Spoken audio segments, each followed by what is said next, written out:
3.0 के supplementary result को लेकर सुनील कुमार का घेराव किया गया। बीच सड़क पर शिक्षा मंत्री सुनील कुमार को अभ्यर्थियों ने घेरा। अभ्यर्थियों को समझाने के बाद शिक्षा मंत्री मौके से निकले। तो अभ्यर्थियों को समझाने के बाद मंत्री मौके से निकले। दरअसल बताया जा रहा है कि सप्लीमेंट्री रिजल्ट को लेकर अभ्यर्थियों ने शिक्षा मंत्री सुनील कुमार का घेराव किया है। बीपीएससी टीआरई 3.0 के सप्लीमेंट्री रिजल्ट को लेकर मंत्री का घेराव किया गया। बीच सड़क पर ही शिक्षा मंत्री सुनील कुमार को अभ्यर्थियों ने घेर लिया। हालांकि अभ्यर्थियों को समझाने के बाद मंत्री वहां से निकले। ये एक्सक्लूसिव तस्वीरें हम आपको दिखा रहे हैं। शिक्षक अभ्यर्थी शिक्षा मंत्री को घेरते नजर आए। अभ्यर्थियों ने उन्हें घेर लिया और फिर शिक्षा मंत्री सुनील कुमार ने अभ्यर्थियों को समझाया, उनकी बात सुनी और उसके बाद वहां से निकले।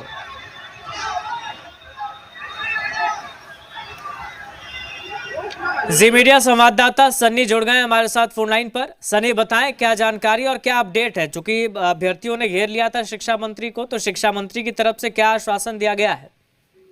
जी बिल्कुल, अभ्यर्थी धरना स्थल से निकलकर और सड़क पर आ चुके थे, जहां पर शिक्षा मंत्री सदन से निकल कर अपने आवास की तरफ जा रहे थे।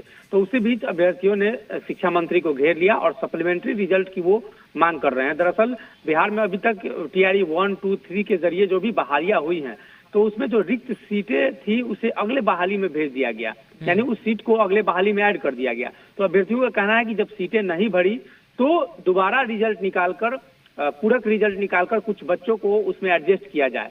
लेकिन सरकार की तरफ से अब इस मामले को लेकर स्पष्ट रूप से रुख नहीं अख्तियार किया गया। हालांकि शिक्षा मंत्री ने कहा है कि इस मामले को हम लोग देखेंगे और उसके बाद शिक्षा मंत्री वहां से निकले हैं। तो निश्चित तौर पर गर्दनी बाग में उनका अब धरना प्रदर्शन भी पिछले 2-3 दिनों से चल रहा है। तो उनकी मांग ये लंबे समय से है। टीआरई 2 में भी वो मांग किए थे और टीआरई 3 का जो परिणाम आया है तो तब भी वो लगातार मांग कर रहे हैं। सनी, कितने आश्वस्त दिखे ये अभ्यर्थी शिक्षा मंत्री के आश्वासन के बाद? बिल्कुल, शिक्षा विभाग के द्वारा जो भी फैसले लिए जाते हैं, चाहे शिक्षा मंत्री हो चाहे सीएस हो, तो खासतौर पर परीक्षा जब होती है तो अभ्यर्थी 100% सहमत नहीं होते हैं किसी भी चीज से।